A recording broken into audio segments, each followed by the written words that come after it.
20,000 Leagues Under the Sea. Part 1, Chapter 1, A Shifting Reef. The year 1866 was signalized by a remarkable incident, a mysterious and inexplicable phenomenon, which doubtless no one has yet forgotten.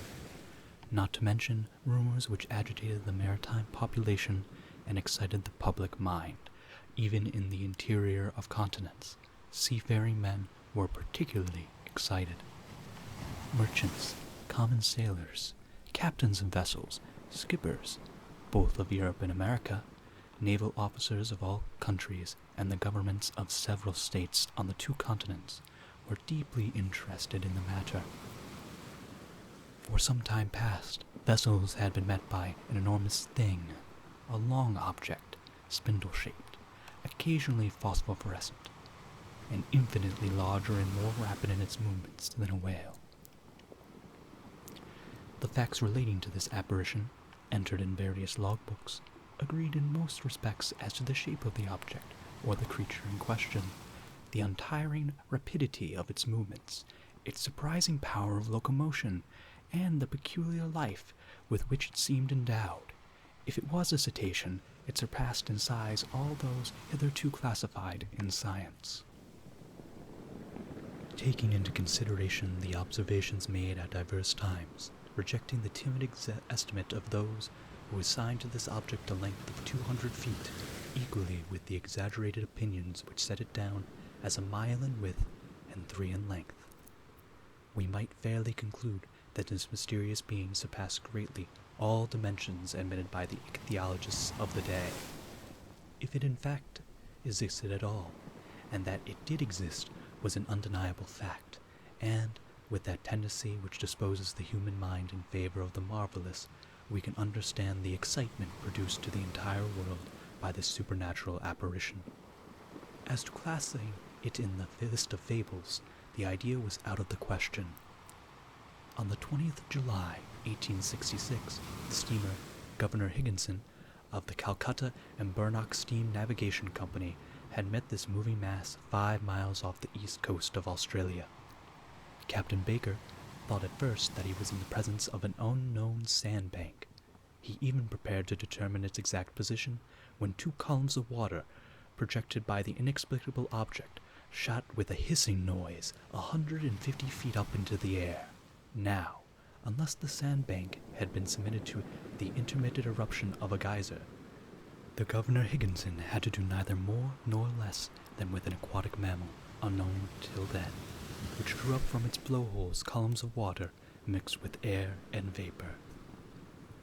Similar facts were observed on the 23rd of July in the same year, in the Pacific Ocean, by the Columbus of the West India and Pacific Steam Navigation Company, but these extraordinary cetaceous creature could transport itself from one place to another with surprise and velocity, as in an interval of 3 days. The Governor Higginson and the Columbus had observed it at 2 different points of the chart, separated by a distance of more than 700 nautical leagues. 15 days later, 2,000 miles farther off, the Helvetia of the Compagnie Nationale and the Shannon of the Royal Mail Steamship Company, sailing to windward in that portion of the Atlantic lying between the United States and Europe, respectively signaled the monster to each other in 42:15 north latitude and 60:35 west longitude. In these simultaneous observations, they thought themselves justified in estimating the minimum length of the mammal at more than 350 feet, as the Shannon and the Helvetia were of smaller dimensions than it, though they measured 300 feet overall. Now, the largest whales, those which frequent those parts of the sea around the Aleutian, Kalamak, and Umlik Islands, have never exceeded the length of 60 yards if they attain that. These reports arriving one after another, with fresh observations made on board the transatlantic ship Pierre, a collision which occurred between the Etna of the Inman line and the monster, a prouesse verbale directed by the officers of the French frigate Normandy, a very accurate survey made by the staff of the Commodore Fitzgerald on board of Lord Clyde, greatly influenced public opinion. Light-thinking people jested upon the phenomenon, but grave practical countries such as England, America, and Germany treated the matter more seriously. In every place of great resort, the monster was the fashion. They sang of it in the cafes, ridiculed it in the papers, and represented it on the stage. All kinds of stories were circulating regarding it. There appeared in the papers caricatures of every gigantic and imaginary creature, from the white whale, the terrible Moby Dick, of the Hyperborean regions, to the immense krakens whose tentacles could entangle a ship of 500 tons and hurry it into the abyss of the ocean. The legends of ancient times were even resuscitated, and the opinions of Aristotle and Pliny revived, who admitted the existence of these monsters, as well as the Norwegian tales of Bishop Pompedion, the accounts of Paul Pegedy, and last of all the reports of Mr. Harrington, whose good faith no one could suspect, who affirmed that being on board the Castilian in 1857, he had seen this enormous serpent, which had never until that time frequented any other seas but those of the ancient Constitutionnel. Then burst forth the interminable controversy between the credulous and incredulous in the societies of savants and scientific journals. The question of the monster inflamed all minds.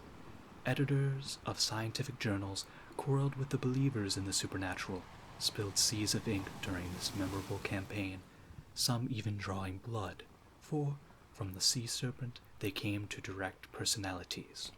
For 6 months, war was waged with various fortune in the leading articles of the Geographical Institution of Brazil, the Royal Academy of Science of Berlin, the British Association, the Smithsonian Institution of Washington, in the discussions of the Indian archipelago of the cosmos of the Abbé Mognon and the Mythologen of Peter Mann, in the scientific chronicles of the great journals of France and other countries. The cheaper journals replied keenly and with inexhaustible zest. These satirical writers parodied a remark of Linnaeus, quoted by the adversaries of the monster, maintaining that nature did not make fools, and adjured their contemporaries not to give the lie to nature by admitting the existence of krakens, sea serpents, Moby Dicks, and other lucubrations of delirious sailors. At length, an article in a well-known satirical journal by a favored contributor, the chief of the staff, settled the monster like Hippolytus, giving it the death blow amidst a universal burst of laughter. Wit had conquered science. During the first months of the year 1867, the question seemed buried never to revive. When new facts were brought before the public, it was then no longer a scientific problem to be solved, but a real danger seriously to be avoided. The question took quite another shape. The monster became a small island, a rock, a reef, but a reef of indefinite and shifting proportions. On the 5th of March, 1867, the Moravian of the Montreal Ocean Company, finding herself during the night in 27:30 latitude and 72:15 longitude, struck on her starboard quarter of rock, marked in no chart for that part of the sea. Under the combined efforts of the wind and its 400 horsepower, it was going at the rate of 13 knots. Had it not been for the superior strength of the hull of the Moravian, she would have been broken by the shock and gone down with the 237 passengers she was bringing home from Canada. The accident happened about 5 o'clock in the morning. As the day was breaking, the officers of the quarterdeck hurried to the after part of the vessel. They examined the sea with the most scrupulous attention. They saw nothing but a strongly eddy about 3 cables' length distance, as if the surface had been violently agitated. The bearings of the place were taken exactly, and the Moravian continued its route without apparent damage. Had it struck on a submerged rock, or on an enormous wreck? They could not tell, but upon examination of the ship's bottom, when undergoing repairs, it was found that part of her keel was broken. This fact, so grave in itself, might perhaps have been forgotten like many others, if, 3 weeks after, It had not been reenacted under similar circumstances, but thanks to the nationality of the victim of the shock, thanks to the reputation of the company to which the vessel belonged, the circumstance became extensively circulated. The 13th of April, 1867. The sea being beautiful, the breeze favorable, the Scotia of the Cunard Company's line found herself in 1512 longitude and 4537 latitude. She was going at the speed of 13.5 knots. At 17 minutes past 4 in the afternoon, whilst the passengers were assembled at lunch in the great saloon, a slight shock was felt on the hull of the Scotia, on her quarter, a little after the port paddle.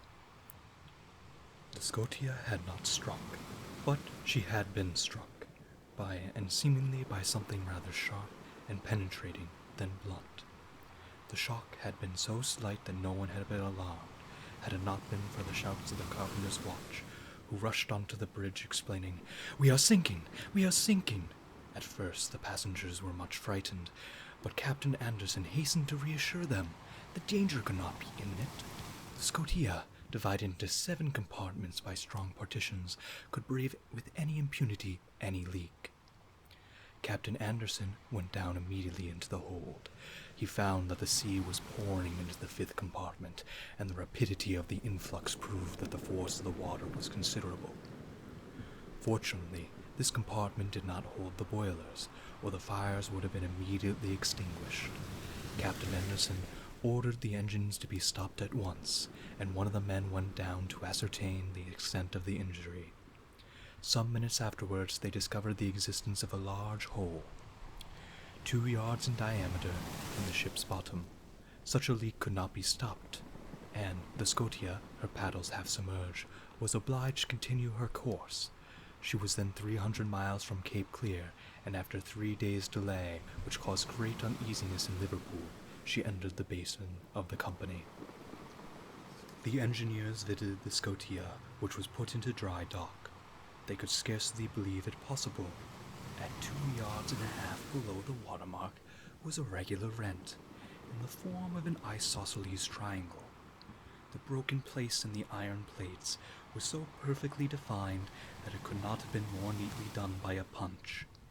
It was clear, then, that the instrument producing the perforation was not of common stamp, and after having been driven with a prodigious strength and piercing an iron plate 1/3 inches thick, had withdrawn itself by a retrograde motion truly inexplicable. Such was the last fact, which resulted in exciting once more the torrent of public opinion. From this moment all unlucky casualties, which could not be otherwise accounted for, were put down to the monster.